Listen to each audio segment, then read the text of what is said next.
Para mim é um prazer muito grande poder estar aqui, poder compartilhar. Tem gente mais engraçada do que eu, né?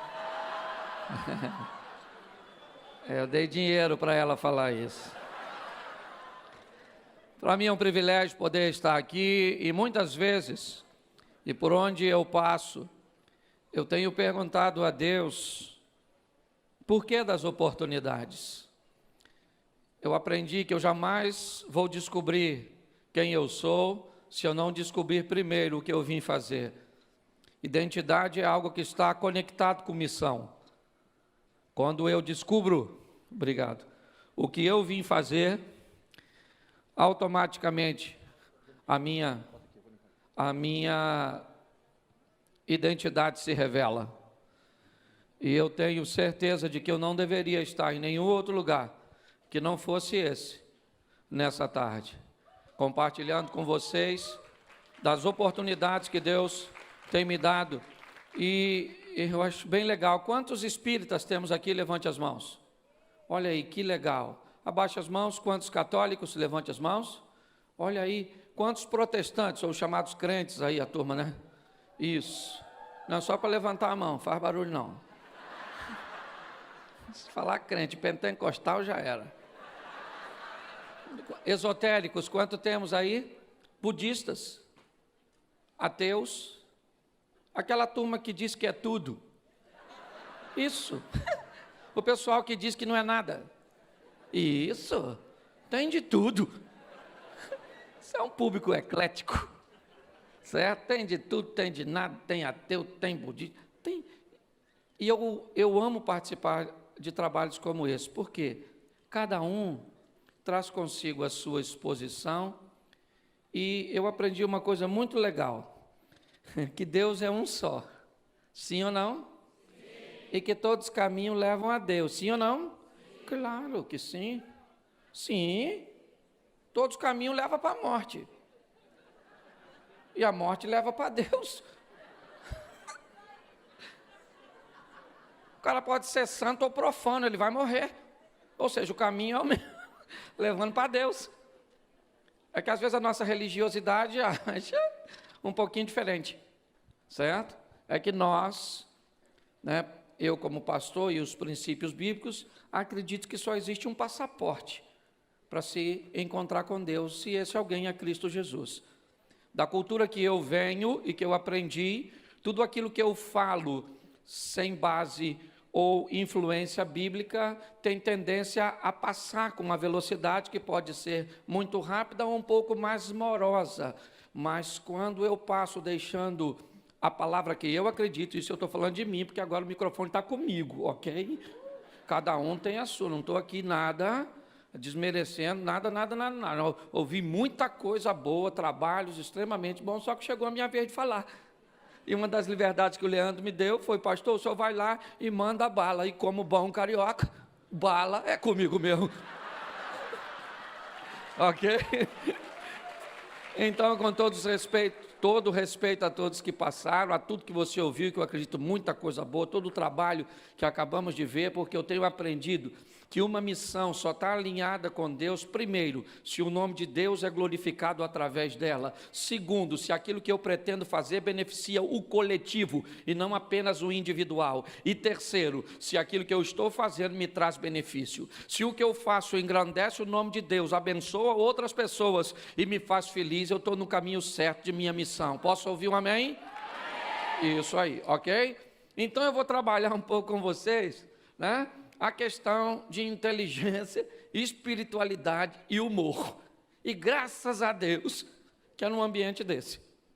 Porque se eu falasse inteligência, humor e espiritualidade dentro de uma igreja,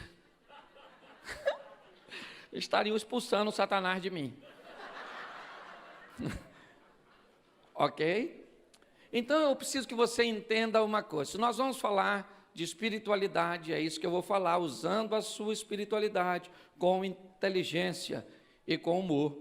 Eu preciso entender algumas coisas segundo valores bíblicos, ok? que aqui no ambiente que estamos pode não ser uma verdade absoluta para todo mundo, e eu tenho que respeitar isso, certo? O que eu aprendi? 1 Tessalonicenses 5:23 diz assim: todo corpo, alma e espírito deve se conservar irrepreensível para a volta de Jesus. Esse é um texto que traz uma explicação muito explícita do que é uma pessoa. O que é uma pessoa? Uma pessoa é um recipiente que contém um corpo, e como corpo ela tem necessidades humanas, materiais, que precisam ser supridas. Sim ou não? Sim. Só que essa pessoa, além de um corpo, ela também tem uma alma. E como alma, ela tem necessidades emocionais, certo? Que precisam ser supridas. E ela também é um espírito. E como o espírito tem necessidades espirituais. Se eu entender que as pessoas que vão passar pela minha vida, seja ela minha esposa, meus filhos, minha mãe, meus irmãos, meus vizinhos, meu patrão, meu funcionário, meus, ou amigos, aqueles que caminham comigo na mesma comunidade de fé, eles contêm um corpo, uma alma e um espírito. Isso me facilita entender quando essa pessoa estiver reagindo. As reações das pessoas têm 3 fontes de origens. São reações que podem ter base física, humana, necessidades materiais. Tem comportamentos e reações que trazem consigo necessidades e expõem dores emocionais, e tem situações que irão acontecer que nos mostram necessidades espirituais. Quem já não viu um filho que tem de tudo ter um comportamento ruim? Você conhece alguém assim? Pois é, eu pergunto, tem de tudo para quem? Uma pessoa que tem tudo, ela tem coisas para satisfazer seu corpo, ela tem coisas para satisfazer sua alma, e ela tem coisas para satisfazer seu. Só que quando nós olhamos por exemplo, um filho rebelde, o que a gente pensa? Esse menino estuda num bom colégio, isso mora numa casa boa, come do bom e do melhor, o telefone dele é o smartphone de última geração. Esse menino viaja para o exterior 2 vezes por ano. O que esse menino quer mais? Para o corpo, nada. Mas ele deve estar reclamando com a alma, querendo atenção, carinho, cuidado, mamãe, papai. E ele pode revelar isso através de comportamento. Nós temos que entender uma coisa simples. O que é inteligência? Vamos aqui a grosso modo, Inteligência é a capacidade que eu tenho de aprender. O que é cultura? É a quantidade de informação que eu tenho armazenada. E o que é sabedoria? É a qualidade de vida, é como eu uso a minha inteligência com a minha cultura para tornar a minha vida e a do outro melhor. Nós acabamos de ouvir isso aqui. Uma vida não faz sentido se eu só sei ensinar aquilo que eu não pratico. Isso é hipocrisia. Primeiro tem que se cumprir em mim, até porque nós estamos falando de coisas espirituais. E no mundo espiritual, o que vale é o que fazemos no físico. É ele que nos empodera. Nós recebemos poder do que vivemos para mover aquilo que não vemos. É um estilo de vida. Então, o que eu tenho chamado as pessoas é o seguinte: segundo a Bíblia, e eu vou usar sempre ela como parâmetro, me perdoe, mas ela diz que existe o reino dos céus, que é um local para onde nós vamos. É para lá que nós estamos a fim de ir. Tem alguém aqui que indo para o inferno, querendo ir para o inferno? Levanta a mão. Não, né? Tem gente que sabe aqui que vai para o inferno meio sem querer? Levanta a mão. Sabe não, né? Pois é, eu vim te dar notícia ruim também. Já está chegando no finalzinho, melhor você já recebeu. Quem sabe que para ir para o inferno não tem necessidade de fé? Pois é, querido. Ah, pastor, isso é uma alegoria. Sim, pode ser para tu. Eu estou falando o que eu acredito. Como disse o Leandro quando subiu aqui, isso aqui é maravilhoso. Certo? Essas informações que chegam para vocês, depois vocês pegam tudo. E o Espírito que está direcionando, te direciona para o seu coração. Posso ouvir um amém? Amém. Isso, com esse linguajar já estou transformando até você em crente. Estou brincando, viu? Segundo a Bíblia, o céu, ou o reino dos céus, é para onde vamos. E o reino de Deus é o que vamos trazer. Segundo a Bíblia, eu vivo o reino de Deus aqui na terra, e com o reino de Deus, eu pretendo encontrar o reino dos céus. O que me fez aceitar estar aqui com vocês foi a proposta de levar as pessoas a melhorar sua vida, a trazer para si um comportamento que a ensine a utilizar, certo, a espiritualidade de uma forma inteligente, de uma forma que faça com que você estabeleça não apenas o aprendizado, porque segundo o apóstolo Paulo, ele diz algo muito interessante.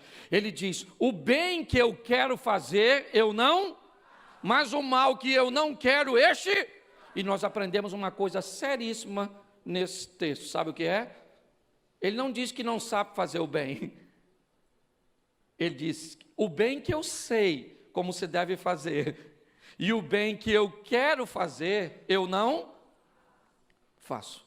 Ou seja, não me basta saber, estar ferramentado com tudo aquilo que você está recebendo durante todo este evento. Não lhe basta querer, porque querer e saber é a base, mas o maior fundamento é como eu vou colocar em prática aquilo que eu quero e aquilo que eu sei. Eu trabalho com família, e todo mundo aqui, você quer ver? Olha só como é que o negócio é interessante. Não vou para essa área não, porque às vezes eu me perco, e quando eu vejo eu estou sempre falando de família. Você quer ver? Duas coisas, tem muitas mulheres aqui, levanta a mão só as mulheres. Isso, abaixa a mão. Duas coisas fazem um homem feliz: comida e sexo. Você é sábia para entender isso? Você é espiritual para entender isso? Então repita comigo: o que que faz um homem feliz? O que que faz um homem feliz? O que que faz um homem feliz? Quando a senhora briga com seu marido, quais são as duas primeiras coisas que a senhora para de fazer?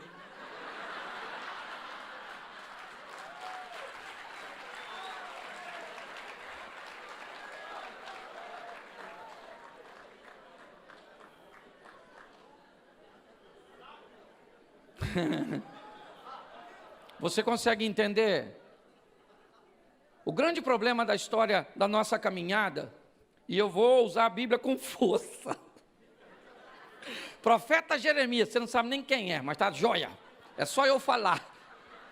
De onde eu venho falar, dizer onde está, já empodera o momento.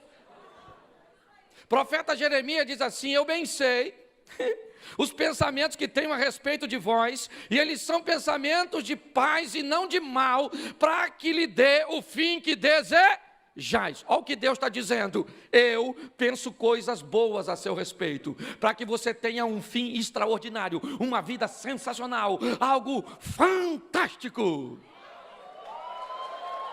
Eu já vi muita gente falando mal de eventos como esse, que promove esse pensamento.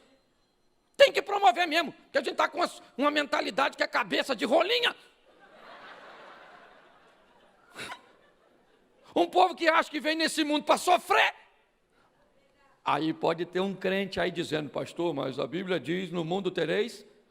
Sim, mas a Bíblia também diz Jesus disse, eu vim para que tenham e a tenham em... Então presta atenção. Na vida tem sofrimento? E a vida também tem vida. Sim ou não? O que é abundante? E o sofrimento? Pontual. A vida é abundante. Eu não estou falando que você não tem que sofrer. Sofrimento faz parte da nossa história. Só que, segundo a Bíblia, a vida é abundante. E o sofrimento? Lá uma vez ou outra. Ô pastor, eu estou vivendo uma vida de sofrimento. E tendo vida lá uma vez ou outra. Tu trocou a tomada. Inverte a polaridade, porque esse estilo de vida, ele está complicado.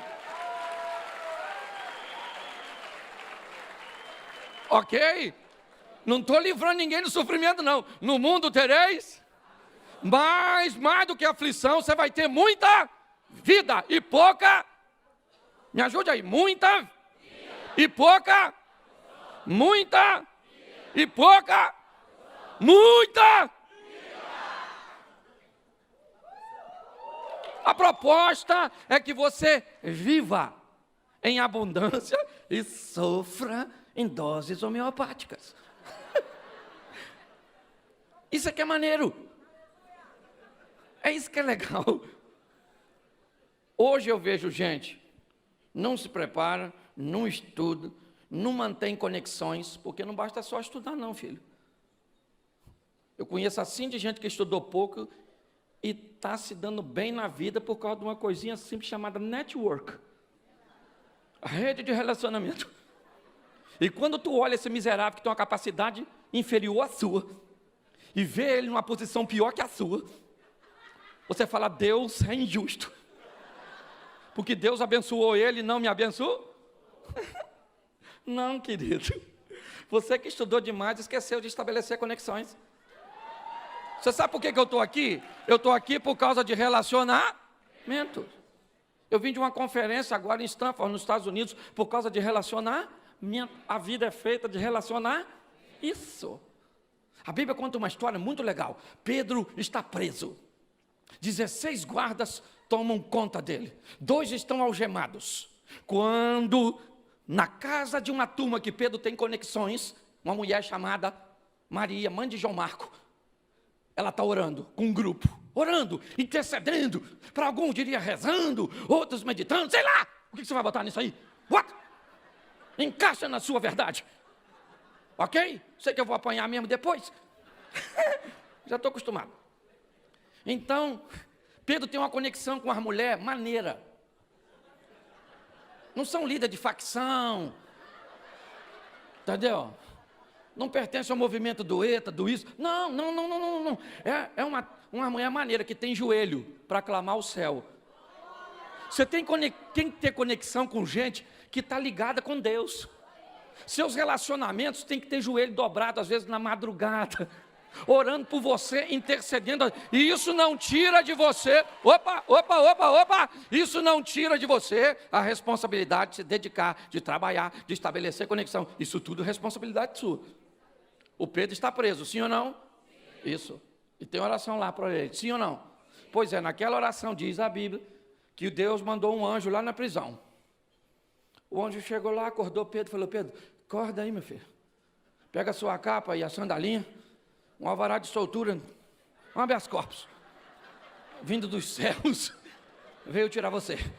Pedro achou que estava dormindo, começa a andar com o anjo, passou pelos soldados que estão dormindo, de repente a porta da prisão se abre, ele anda um pouquinho, o texto diz que o anjo foi embora e Pedro ficou sozinho. Aí ele acordou e falou, caramba, estou solto mesmo. E sai correndo para casa onde tinha oração. Quando ele chega lá, ele chama na porta, uma menina veio atender. Quando ela vê que é Pedro, fica tão assustado que não abre. Sai correndo lá para dentro e diz, Pedro está lá na porta. E o coitado do Pedro, exposto a ser preso de novo. Porque uma menina não abriu a... Deixa eu te fazer uma pergunta. Quando o Pedro está saindo da prisão, a porta da prisão abriu para ele, sim ou não? Sim ou não? Mas a porta da casa de Maria, mãe de João Marco, abriu para ele? Não. A porta da prisão abriu para ele? Sim. Não, a porta da prisão abriu para o anjo que estava com ele. Quando ele chega na casa de Maria, mãe de João Marco, o anjo não está mais com ele. O que indica? Quando você anda com gente que abre porta, sua vida muda. Você tem que andar com gente que abre portas para você. Está aqui, ó, Marquinhos sabe, eu não posso. Nós podemos ter divergência em diversas áreas da nossa vida. Mas uma coisa é certa, eu estou aqui por causa de influência. Um dia esse moço semeou na minha vida. E eu vou ser grato a ele pelo resto da minha vida. Eu não sou nenhum tolo de entender por onde passei. Então o que a Bíblia me inspira? A viver o extraordinário com inteligência. Vamos imaginar dois religiosos, ok? Um da quimbanda e um crente fazendo a prova do Enem. O menino da quimbanda lá estudou pra caramba, estudou. Pensa num garoto que não foi à praia, não foi ao cinema, não viu Netflix, não olhou o Instagram, não postou nada, porque estava lá, está branquinho, nem sal pegou. Mas a religião dele é quimbanda. E vamos imaginar agora, na nossa visão de um país, é ou não é? Cristão, vamos imaginar um crente fervoroso, oh meu Deus, cheio de Deus, lê a Bíblia pra caramba, medita, vai no trabalho de oração, frequenta os cultos, porém, esqueceu de estudar. Aí vai fazer a prova, os dois.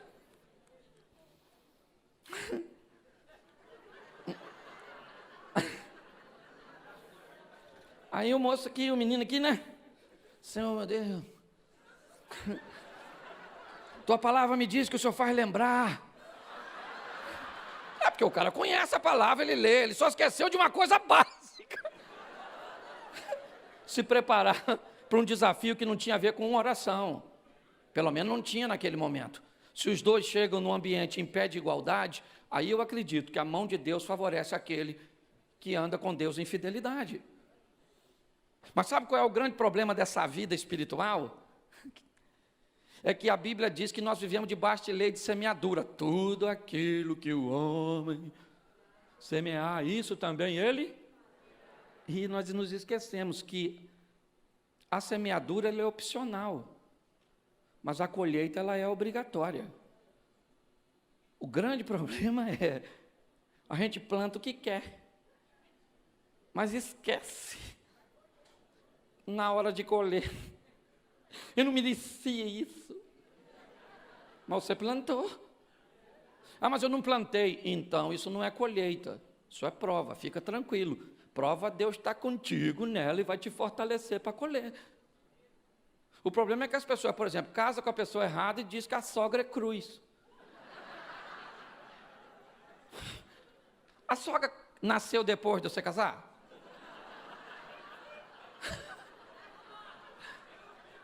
Ah, a serpente estava lá antes.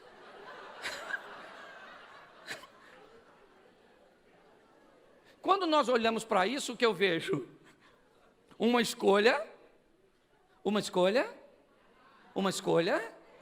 com resultados mas emocionalmente vai me doer demais dizer que eu cometi um erro.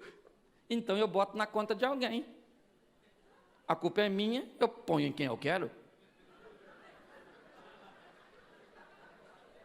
É mais ou menos assim. O desafio hoje de estabelecer um estilo de vida para muitas pessoas está no que elas sabem, mas encontram dificuldades de fazer. E aí eu achei fantástico a ministração anterior, que fala dos traumas, das dificuldades, dos abusos, das crises, do caos por onde passamos, e que certamente deixaram em muitos de nós marcas, e deixaram mesmo. E você pode pensar assim, eu também fui abusado e não tive marca nenhuma. Glória a Deus. Tem gente que passa ileso, mas tem gente que não passa. Tem gente que fica marcado com dor. Não dá mais para segurar. Explode o coração. Está assim, o coração.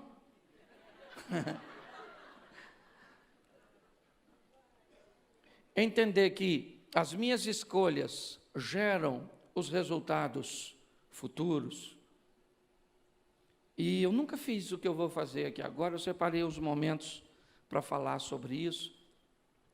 Não na intensidade do que eu vou falar, até porque eu estava me preparando para este evento quando eu lembrei de algumas coisas. Meu pai se casou 8 vezes e me deram para 5 famílias diferentes. Eu trocava de família, porque as pessoas não gostavam de mim, porque eu tinha um comportamento que não seguia um padrão, até porque ele não existia. Eu era criado num lugar que era permitido falar uma palavra, mas se eu falasse aquela palavra na outra casa, eles me mandavam embora. Então eu já não sabia mais como me comportar. Vai para aqui, vai para lá, certo? Vi os outros ter roupa. Eu descobri que o pobre não troca de roupa, é a roupa que toca de pobre.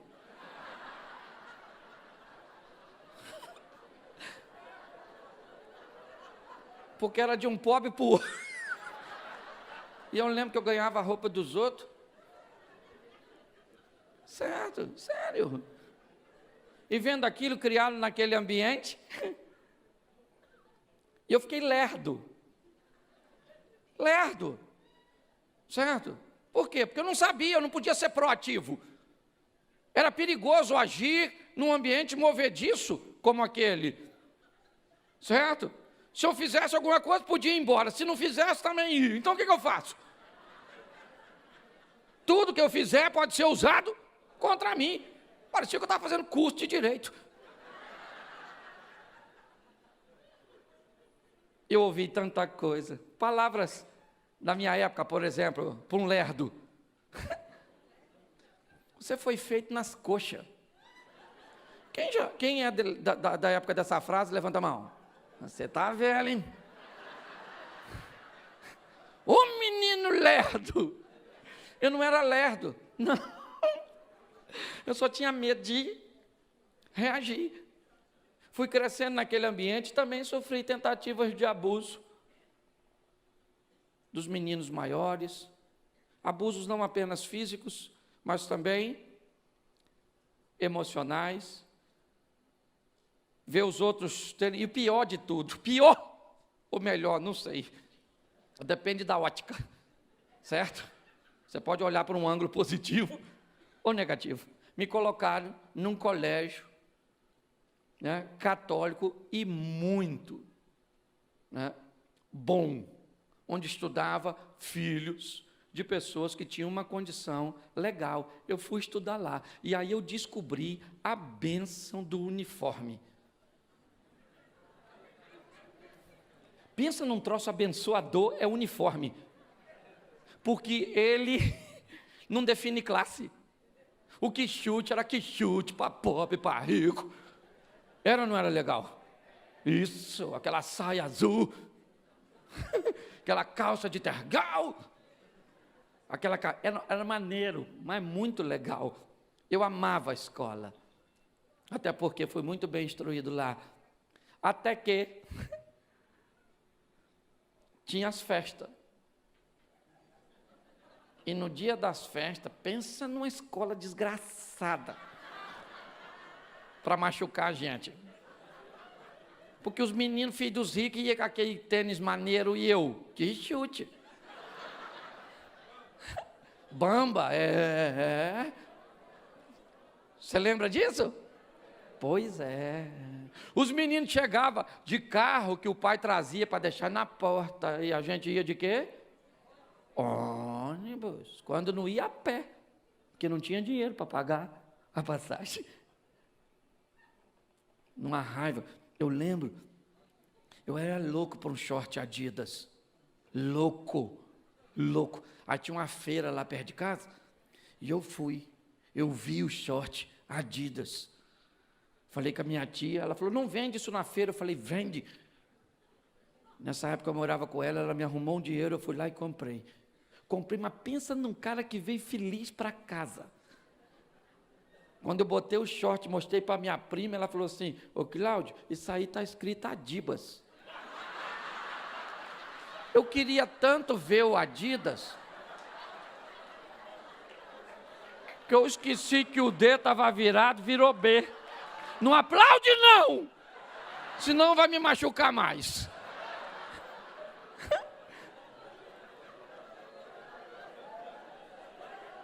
E eu, indignado com aquele short azul, eu lembro como se fosse hoje, coisa de gente velha, né? Que fala assim. E eu falei assim, eu vou usar isso assim mesmo. E se alguém ficar olhando muito, eu coço assim, ó. Aí dá uma distorção, o pessoal não vai notar, né? Essa era a minha estratégia. Pô, menino, eu usei 3 vezes sem lavar, lavou, saiu 3 letras e as outras não saía de jeito nenhum. Hoje eu vejo as pessoas falar de bullying. Menino, na minha época, bullying era um troço de fazer café. É ou não é verdade? Não estou menosprezando a dor, não. Eu estou dizendo que a nossa geração soube conviver de forma muito mais digna. É ou não é? Cabelo de fogo, cabeção, perna longa, cascão dumbo, orelhão, rolha de poço, baleia. Ninguém virou serial killer. Não lembro ninguém entrando na escola matando os outros. Não lembro. Você está rindo? Mas é sério. Não estou desfazendo da dor das pessoas, não. Eu estou dizendo que nós fomos treinados em cavernas. E nas cavernas que nos treinaram, nos transformaram em guerreiros. O problema é que nós que fomos treinados em cavernas, construímos palácios e criamos nossos filhos em palácios. E palácios não formam guerreiros, formam príncipes, princesas, que não sabem viver com coisas insignificantes, sim ou não? Aliás, a maioria de nossos filhos em nossas casas hoje não são moradores, são hóspedes. Está lá para comer, beber e dormir, manda fazer alguma coisa. Reclama, te mostra o carnê da mensalidade que paga para morar lá. Foi nesse ambiente, eu não sei, sabe, o porquê, talvez eu ainda vai descobrir antes do final dessa mensagem, o porquê falar isso aqui, porque não era isso, sabe, até peço perdão, amigo, mas foi o que Deus colocou no meu coração. Aí, eu fiquei garoto, doido para namorar, doido, nunca tinha entrado numa igreja evangélica, nunca tinha entrado, igreja católica, eu ia só assim na missa do galo. Meu tio, esse negócio de espiritismo tinha medo. Era muito doido a minha vida. Doido para namorar, doido para namorar, doido para namorar. Mas era ruim. Porque quem é que ia namorar um menino? De que chute? Short Adibas.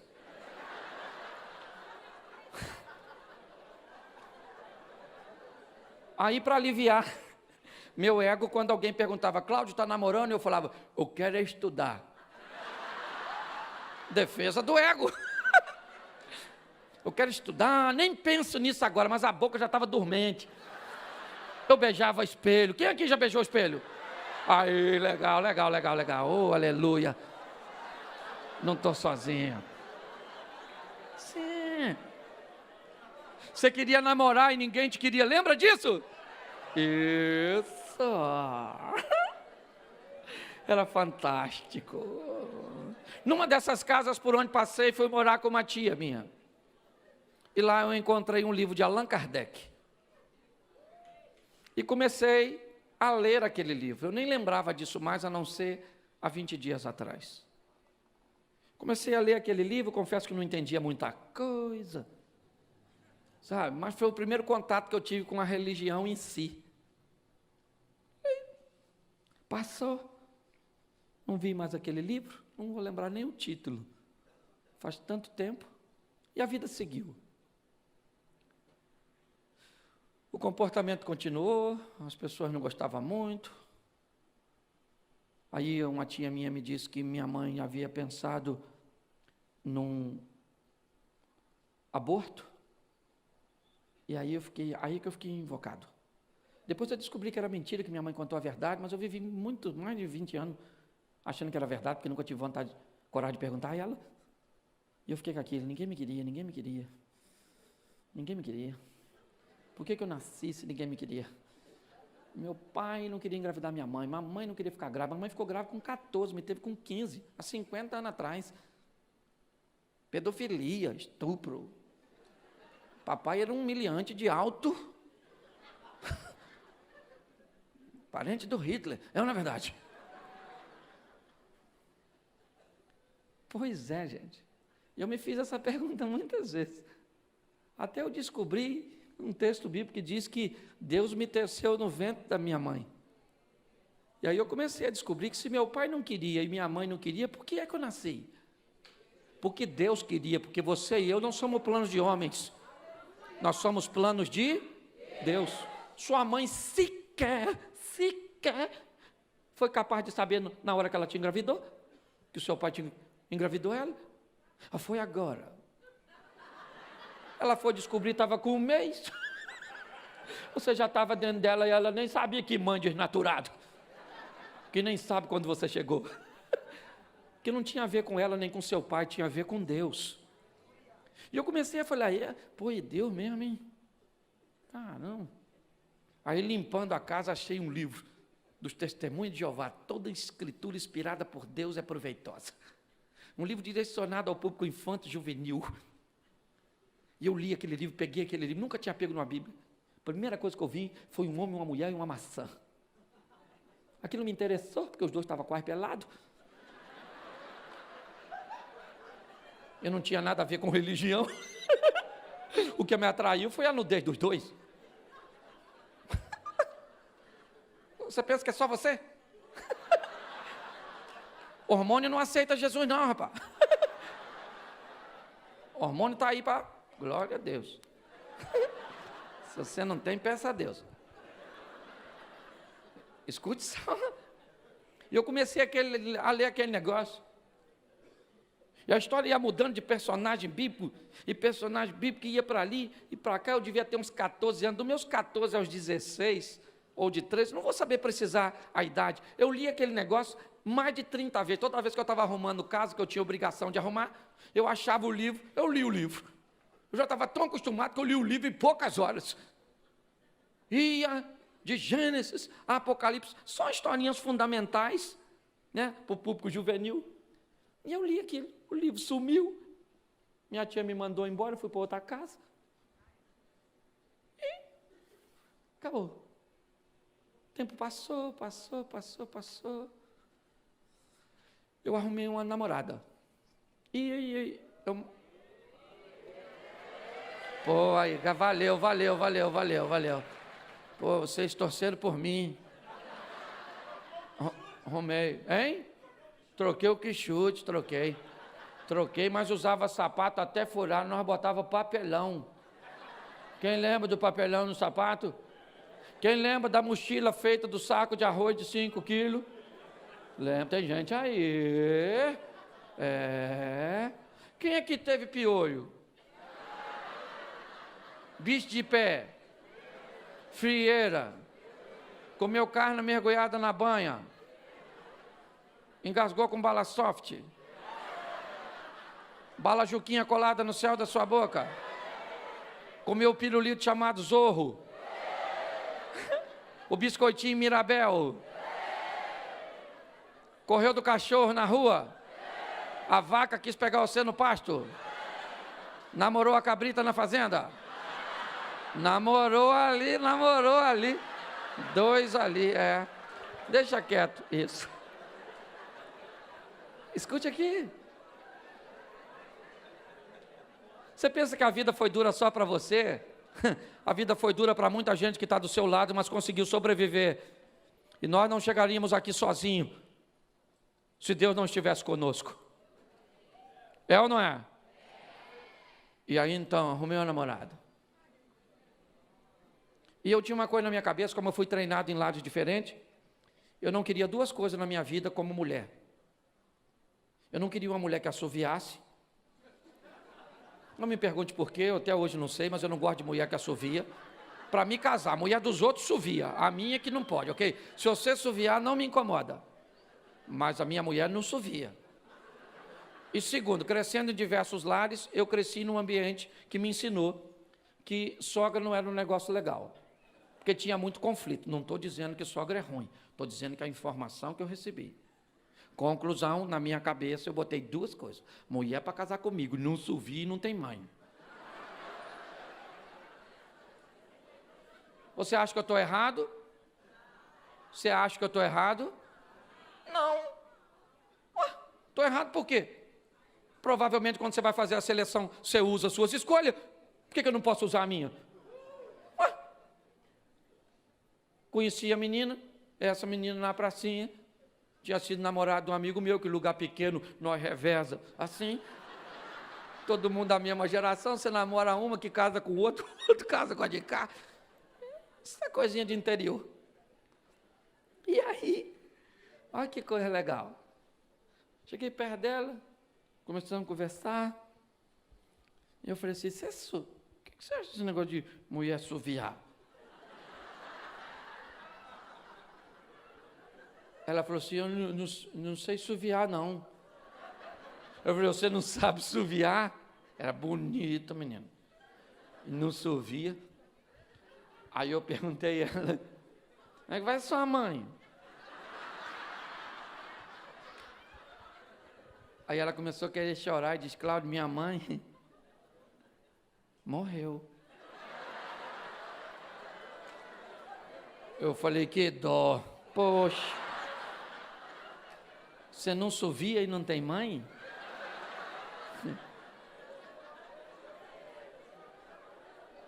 Eu me casei, fiz 27 anos de casado, dia 11 de janeiro desse ano, com minha digníssima esposa. E fomos viver juntos. Na época, eu tinha algumas profissões extremamente relevantes. Eu era pedreiro, motorista e balconista. E mais alguma coisa que eu não lembro assim no currículo. Também com essas 3 qualificações, não preciso falar mais nada. E hoje eu brinco com ela dizendo, nossa, você ganhou na loteria. E ela disse, eu tive visão de águia. E eu falei, você deu uma sorte desgraçada. Fomos viver juntos, em 1992. Eu tive um encontro de fé. Um encontro com Deus. Um Deus que trazia a apresentação de um espírito que seria capaz de entrar na minha mente e me direcionar por um caminho onde eu encontraria um homem que se denominava Filho de Deus, e ele abriria uma porta para que eu pudesse me encontrar com Deus que me teceu no ventre da minha mãe. Era um negócio muito doido. E quando eu me deparei com aquilo, eu não entendi nada, porque coisas espirituais vai para o pneu, para aquilo que nós não podemos pegar. Mas eu comecei a me deparar com coisas que não tinham a ver com a minha emoção, não tinham a ver com o meu corpo. Não eram coisas físicas nem emocionais. Eu comecei a me aproximar de um livro que começou a fazer sentido para a minha vida.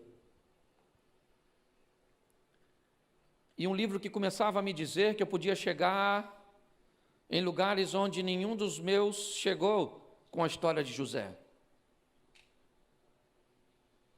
Um livro que me falava que às vezes para chegar onde eu quero, eu não posso continuar andando com pessoas que não conseguem enxergar para onde Deus quer me levar. E às vezes para eu ir, eu preciso sair de perto das cabeças que não conseguem enxergar para onde eu estou indo.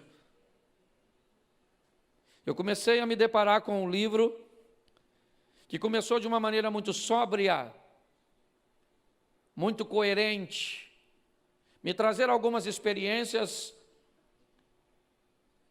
e eram coisas espirituais, coisas que me faziam usar textos, que me ensinavam como eu ia administrar o meu dinheiro. Começou a me direcionar que dinheiro, ele tem que ser meu, ele tem que abençoar outras pessoas, ele tem que investir no propósito que Deus estava colocando no meu coração. Quando eu comecei a descobrir através disso, que eu precisava ter uma gestão que canalizasse um pouco do que eu tinha para aquilo que Deus, que segundo o livro que eu estava aprendendo, é dono do ouro e da prata. E eu comecei a canalizar isso. Comecei a entender que uma boa parte era generosidade para que eu pudesse ajudar alguém. E a maior parte disso eu iria usar em meu benefício. Eu comecei a entender que aquela mãe que não pôde me criar, e que aquele pai que por muito tempo para mim foi o irresponsável, ele precisava ser honrado e respeitado, e não interessava se ele merecia ou não, porque não estava fazendo para ele, eu estava fazendo para obedecer o Deus que eu estava conhecendo através daquele livro.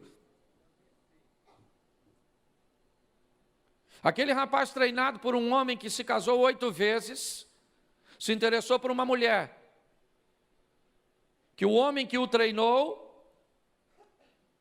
não sabia muito bem lidar com o cônjuge. Meu pai tem inúmeras qualidades, vai fazer 87 anos agora. Mas se tem uma coisa que ele não soube na vida inteira, foi ser marido. E eu com a minha vida agitada esses dias, cheguei lá e ele falou, nossa, você quase não vem aqui? Eu falei, eu sou casado. E brinquei com ele que eu tenho muita liberdade. Se tivesse ficado com uma das 8, pai, não estaria sozinho. É lógico que eu não estou desonrando ele, pelo amor, que nós temos um nível de intimidade. Hoje eu posso cuidar dele. Glória a Deus. Mas aquele livro, impulsionado pelo conhecimento do Espírito, me ensinou não apenas a escolher uma mulher, mas a cuidar dela. A procurar fazer daquela mulher a mulher mais feliz do mundo. Mesmo eu não tendo muito dinheiro, mesmo eu não sendo muito bonito. Eu também estou falando de mim, não posso diminuir muito. Ok? Fique com esse adjetivo aí na metade do caminho. Aí eu tive meus filhos, dois meninos, Caio e Felipe. E agora eu não fui treinado para criar filho, mas o livro me diz como criar filho. O livro me diz como é que eu escolho minhas amizades. Eu comecei a receber umas informações muito legais desse livro aqui. Esse livro aqui é para protestante, católico, espírita, ateu, à toa.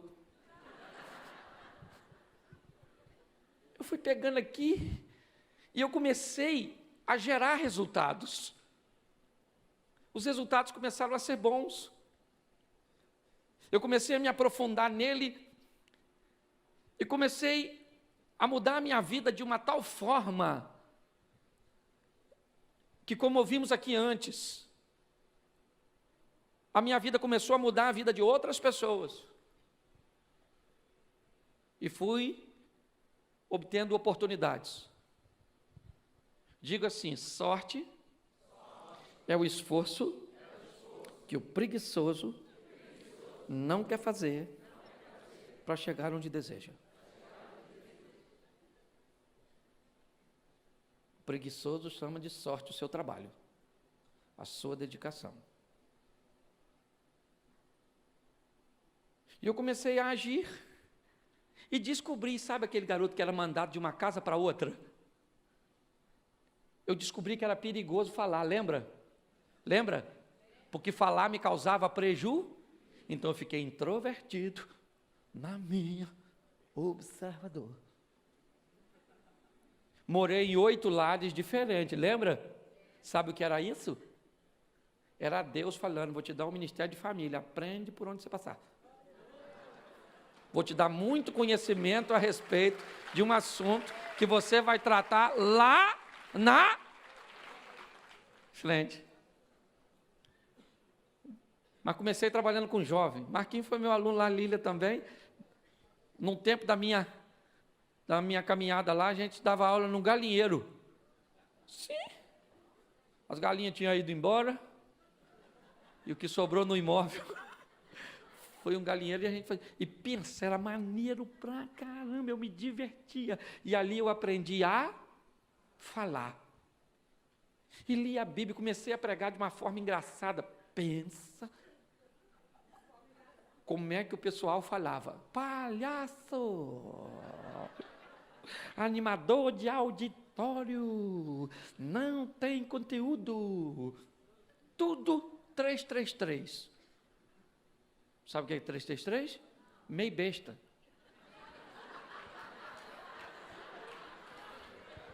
É os meio besta que nós vamos encontrar pelo caminho.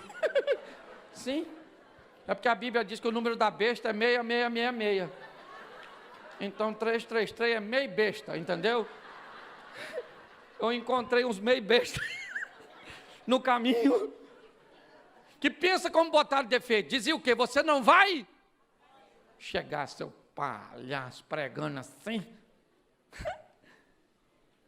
E pensa, gente, quase que me convenceram. Faltou assim, ó. Eles estabeleceram um modelo e ninguém coloca Deus em caixa, porque Deus faz do jeito que quer, na hora que quer, com quem quer, e não precisa dar satisfação para ninguém. É ou não é? Se Deus usa uma mula, não vai usar eu?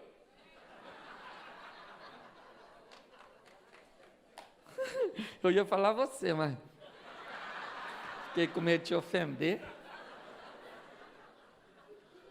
Escute só. As pessoas falavam, quem é que já ouviu falar um montão de coisa ruim a meu respeito? Levanta a mão. Ai, olha. Eu também ouvi. Esse dia o cara foi para a internet e falou que eu era o anticristo. Aí eu postei lá na rede, se eu sou o anticristo, você deve ser a besta. Aí ele bloqueou, eu quis mais falar comigo, não. Mas aí eu não. Deixa eu te falar uma coisa. Você tem que aprender uma coisinha. Quem já ouviu a história de Davi matando um gigante? Já ouviu? Sim ou não? Sim. É legal? Mas você sabe qual foi o primeiro bicho que Davi matou? Não. Ovelha. Ele era pastor de ovelha. Ele criava ovelha para comer. Então qual foi o primeiro bicho que ele matou? Claro. E depois da ovelha, provavelmente, se ele não matou, ele teve que enfrentar o maior inimigo da ovelha. Qual foi? O lobo. E depois do lobo ele enfrentou o urso. E depois do urso ele enfrentou o... E depois do leão ele enfrentou o... Pois é, querido, você quer entrar no cenário matando gigante? Tu não tem história nenhuma, tu não passou por lugar nenhum.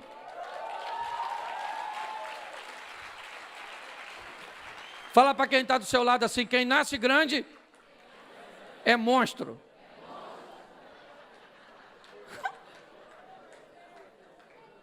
A escada ainda é o meio mais seguro de subir, um degrau de cada vez. Quando nós olhamos, o que eu comecei a ver?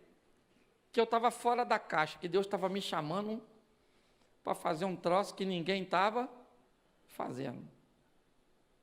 Tinha só um pastor, que era pastor Silmar, que também era... E esse pastor, então, me deu um rótulo, não ele, mas as pessoas, de que eu me tornei um cover. Alguém que estava o imitando, e aí me deu vontade de parar. Agora não, agora cheguei no ápice. É melhor eu parar, porque... Sabe? Mas eu continuei prosseguindo. acreditando que Deus tinha algo para mim. O livro me inspirava, me dizia que eu podia ir além, e eu comecei. Pregando aqui, pregando ali, indo aqui, indo lá, indo acolá, e foi mó barato. Até que Deus me deu a oportunidade de usar o humor fora da igreja. Eu idealizei montar um stand-up. Uma comédiazinha, minha família é uma comédia. E levar umas histórias de família, umas piadinhas. Nada sem reverência a Deus. Um humor limpo. E aí eu fui fazer um evento lá em Brasília, Ulisses Guimarães, 2.800 pessoas sentadas. O cara falou assim, o quê? 2.000. Quem é que vai pagar? Nem se você der dinheiro. Dá 2.800 pessoas. Ai. Eu precisava daquela palavra. Porque eu falei, agora eu vou fazer só de raiva. Eu levo até prejuízo, mas eu faço. Tem que ter tem que ter um motivador? Tem. Eu gosto, porque olha o que é motivação. O camarada, olha como é que isso é importantíssimo. O camarada trabalhava e saía às 11 horas. Para chegar na casa dele, ele precisava, se quisesse chegar mais rápido, passar pelo cemitério. Ele muito medroso. Para não passar, tinha que dar uma volta de quase meia hora. E ele passava. Até que um dia, quando ele vai passar, já eram umas 11h30, a porta do cemitério está fechada, o portão. Ele falou, não vou dar a volta não, eu vou pular. O que ele não sabia é que do outro lado do muro, tinham feito uma cova funda. E quando ele pulou, ele caiu dentro da cova.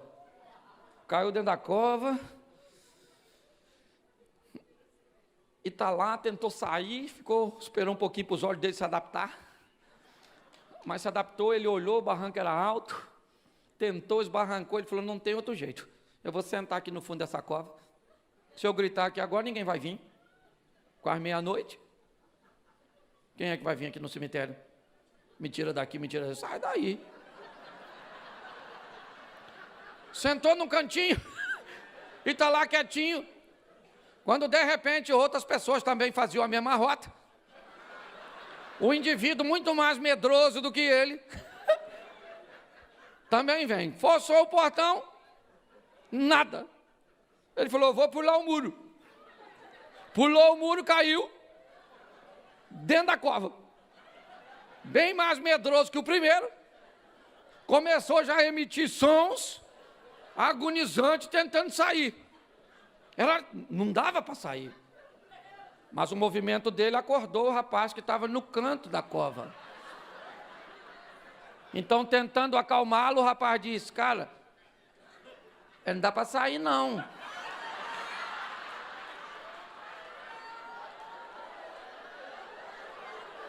Menino! Pensa na maneira fácil que o cara saiu do buraco. Porque às vezes para sair do buraco você só precisa de uma motivação. Ok? Com certeza. Você está sendo muito motivado a sair do céu.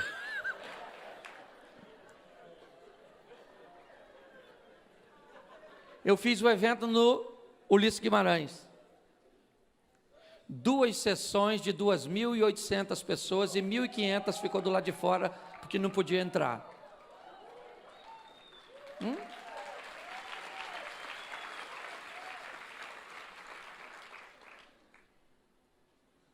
E eu comecei a aprender a responsabilidade que Deus estava me dando. Há 15 dias atrás eu fui dar uma palestra em Brasília. E o rapaz que me convidou, o bispo, me disse: Cláudio, o presidente mandou avisar que vem no evento no seu horário porque quer te ver e quer te ouvir. Eu falei: hã?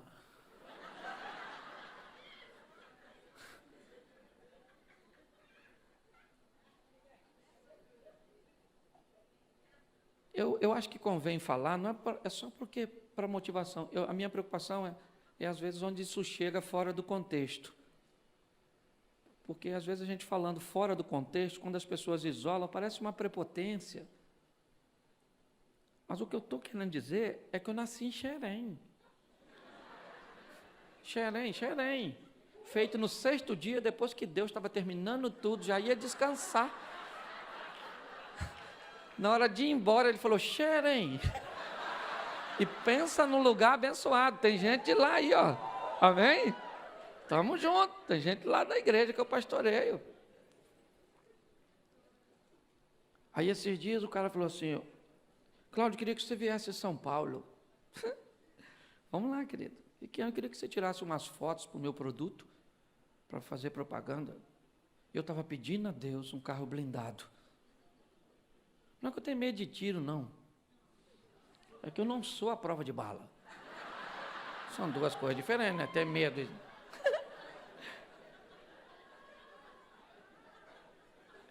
E aí ele falou: Cláudio, eu não tenho assim agora dinheiro para te pagar, mas posso te dar esse carro?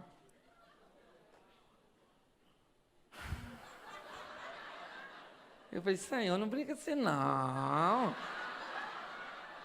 Você fica até com vergonha.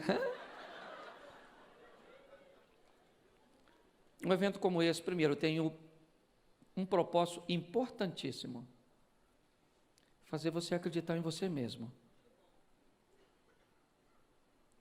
Que ninguém desmereça você. Aprenda uma lição: nesse mundo não tem ninguém melhor que você. Agora esteja você onde estiver, também não tem ninguém pior que você. Aprenda isso. Então descubra quem você é, mas depois descubra quem é Deus, gente. Porque olha, quem anda com Deus tira onda. Eu não sei o que pastor, estou precisando disso, estou precisando daquilo, estou precisando de me livrar dos traumas, das lembranças, dos problemas, porque tem gente que tem tanto problema que ele chama problema de problema. Já começa com a língua portuguesa. Tenha você problema. Está precisando de dinheiro, Deus é dono do ouro e da prata. Está precisando de cura, Ele é o Jeová Rafá, Ele é o Deus da provisão, Ele é Deus, é só isso. E aí eu vou te dar um endereço. Não estou falando de religião. Pelo amor de Deus, longe de mim. Nem pastor sou hoje aqui. Sou um palestrante. Mas vai ler a Bíblia. Eu posso recomendar, posso ou não posso? É isso aí. O Leandro que me trouxe. Perguntei vocês só por... o que vale é a opinião dele. Então você vem nesse mundo para quê? Fala para quem está do seu lado. Sofrer é verbo. E verbo só faz sentido se for conjugado. Então vai um conselho para você. Nunca conjugue o verbo sofrer na primeira pessoa. Na segunda pode. Eu não sofro, mas tu sofres. Nós não sofremos, mas vós, eles. Pois é, querido. Eu comecei lendo Kardec.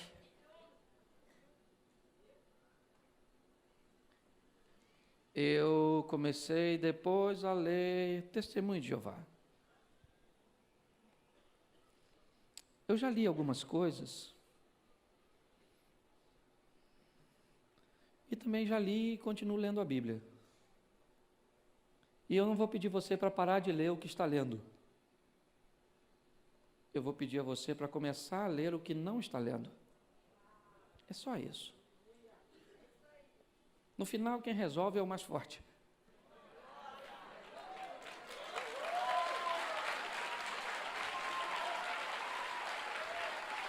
Ah, irmão, eu não sei quantos eventos você vai fazer desse, mas eu quero profetizar que o espaço que você está abrindo aqui, para o tipo de gente que Deus está trazendo a esse lugar, e a oportunidade que você está gerando, vai mudar a história da sua vida e dos seus negócios.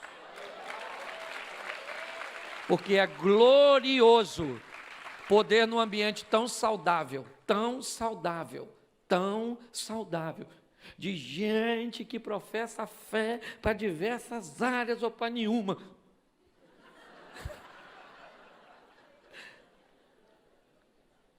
E poder ouvir o que ouvimos, certo? Ouvir agora, certo? Ainda tem outra palestra? Acaba aqui? Que é isso? Então não tem não que impressa eu não, ninguém vai falar depois de mim. Não. Eu viajei, o quê? Eu viajei 10, eu estava nos Estados Unidos, saí de Nova York, 10h40 da noite. Ainda passei para São Paulo para chegar aqui, eu estou pregando tanto, que esses dias eu cheguei em casa, olhei para minha mulher e falei, abra sua Bíblia em Mateus capítulo 5. Ela falou, Cláudio, você está em casa. Eu falei, então vamos cantar um hino para acabar o culto.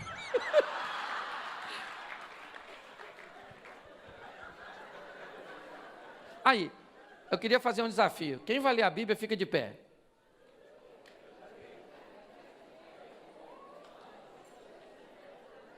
Que é isso, todo mundo?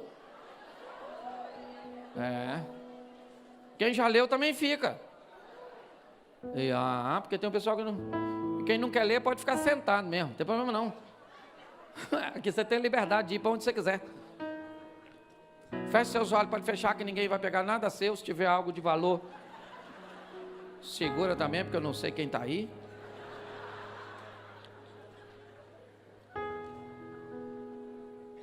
Deixa eu terminar com uma oração.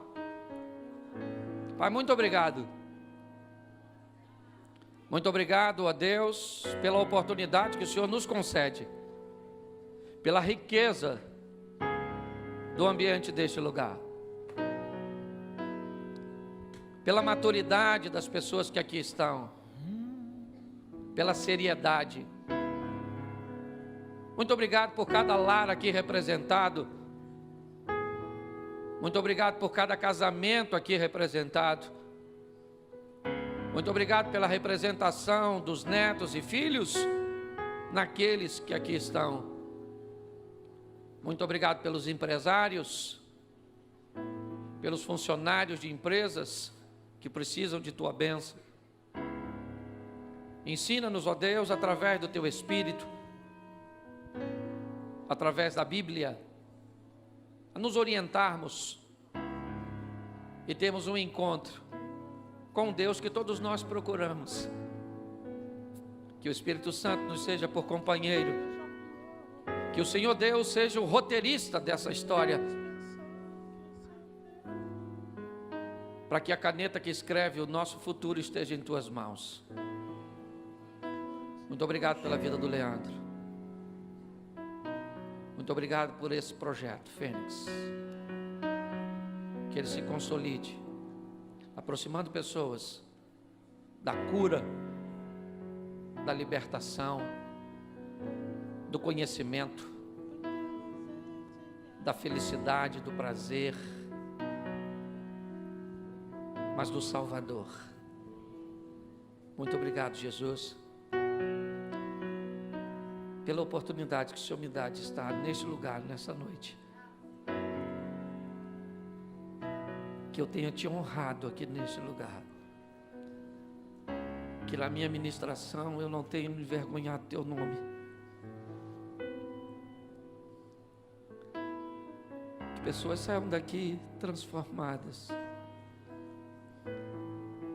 Que pessoas saiam daqui curadas. Eu posso sentir a presença do Teu Espírito neste lugar. Eu sei que o Senhor está aqui.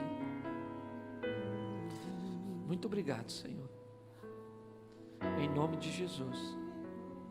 Você pode aplaudir o Senhor? Muito obrigado.